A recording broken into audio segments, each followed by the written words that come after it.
और बाद में शांत मन से अपनी बात रखें तो नतीजा बेहतर होगा। नियम 2, गुस्से में शब्दों पर लगाम लगाओ। चाणक्य ने चंद्रगुप्त से कहा, गुस्से में बोले गए शब्द तलवार की धार की तरह होते हैं, एक बार निकल जाएं तो वापस नहीं लिए जा सकते।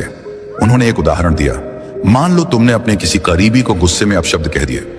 बाद में तुम माफी मांग सकते हो, लेकिन वह शब्द उस व्यक्ति के दिल में हमेशा के लिए एक निशान छोड़ जाएगा। जैसे एक टूटा हुआ कांच जोड़ने पर भी अपनी मूल चमक खो देता है, वैसे ही गुस्से में बोले गए शब्द रिश्तों की चमक छीन लेते हैं। कैसे लागू करें? 2 बार सोचें। गुस्से में कुछ कहने से पहले खुद से पूछें, क्या यह कहना जरूरी है? क्या यह बाद में पछतावे का कारण बनेगा? लिखकर व्यक्त करें। अगर आपको अपनी बात कहनी ही है तो उसे पहले कागज पर लिखें। इससे आपके विचार स्पष्ट होंगे और आप कटु शब्दों से बच पाएंगे। शांत होने का इंतजार करें। गुस्सा शांत होने के बाद ही अपनी बात रखें। इससे आपकी बात में वजन और समझदारी होगी। उदाहरण, अगर आपका दोस्त कुछ ऐसा कह दे जो आपको गुस्सा दिलाए तो तुरंत जवाब देने के बजाय कुछ देर रुकें और फिर शांत मन से अपनी बात कहें। इससे आपका रिश्ता बचा रहेगा और आपकी बात भी सुनी जाएगी। नियम 3, व्यक्ति पर नहीं समस्या पर ध्यान दो। चंद्रगुप्त ने पूछा, आचार्य, अगर कोई मुझे बार बार अपमानित करे तो क्या मैं चुप रहूं? चाणक्य ने जवाब दिया, नहीं चंद्रगुप्त, चुप रहना कमजोरी नहीं बल्कि ताकत है। लेकिन इसका मतलब यह नहीं कि तुम कुछ करो ही नहीं। यह सोचो कि समस्या व्यक्ति में नहीं बल्कि उसकी हरकत में है। यह समझने की कोशिश करो कि वह ऐसा क्यों कर रहा है। क्या वह तुम्हारी कमजोरी की परीक्षा ले रहा है या उसकी अपनी कोई परेशानी है? गुस्से को जवाब देने का सबसे अच्छा तरीका है अपनी सफलता। अपने काम से दिखाओ कि तुम उससे बेहतर हो।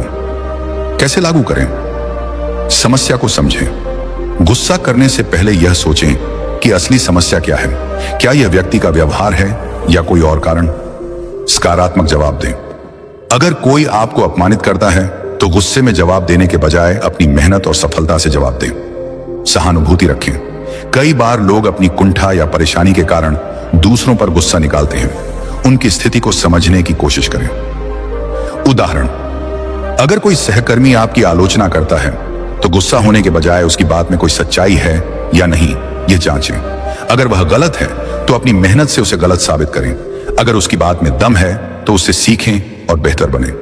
नियम 4, गुस्से को ऊर्जा में बदलो। चाणक्य ने कहा, गुस्सा एक शक्तिशाली ऊर्जा है। अगर इसे सही दिशा में लगाया जाए तो यह तुम्हें महान बना सकता है। उन्होंने इतिहास के उदाहरण दिए। स्वामी विवेकानंद, महात्मा गांधी और कई महान लोगों ने अपने गुस्से को अपने लक्ष्यों को पाने की प्रेरणा में बदला। अगर कोई तुम्हें नीचा दिखाए तो गुस्सा करने के बजाय ठान लो कि तुम अपनी मेहनत से उसका जवाब दोगे। कैसे लागू करें? लक्ष्य निर्धारित करें। गुस्से को अपनी प्रेरणा बनाएं। अगर कोई कहता है कि तुम कुछ नहीं कर सकते तो उसे गलत साबित करने का लक्ष्य बनाएं। रचनात्मक कार्य करें। गुस्से को कला, लेखन, खेल या किसी रचनात्मक काम में लगाएं। यह आपके मन को शांत करेगा और आपको बेहतर बनाएगा। शारीरिक गतिविधि। गुस्सा आने पर व्यायाम करें, दौड़ें या योग करें।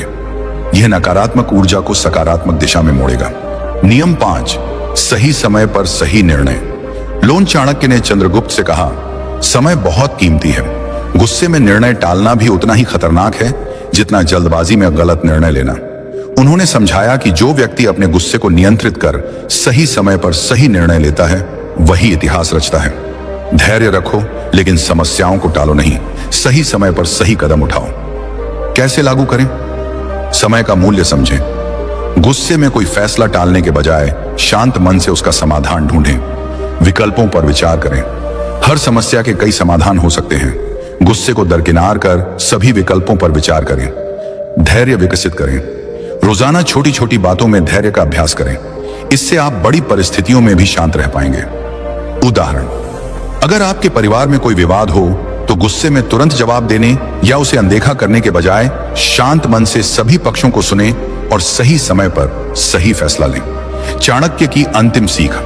चाणक्य ने चंद्रगुप्त से कहा, जो अपने गुस्से पर विजय पा लेता है वह अपने भाग्य को खुद लिखता है।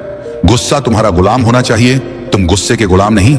चंद्रगुप्त ने इन नियमों को अपनाया और न केवल अपने गुस्से पर काबू पाया बल्कि एक महान सम्राट बनकर इतिहास में अपना नाम दर्ज कराया।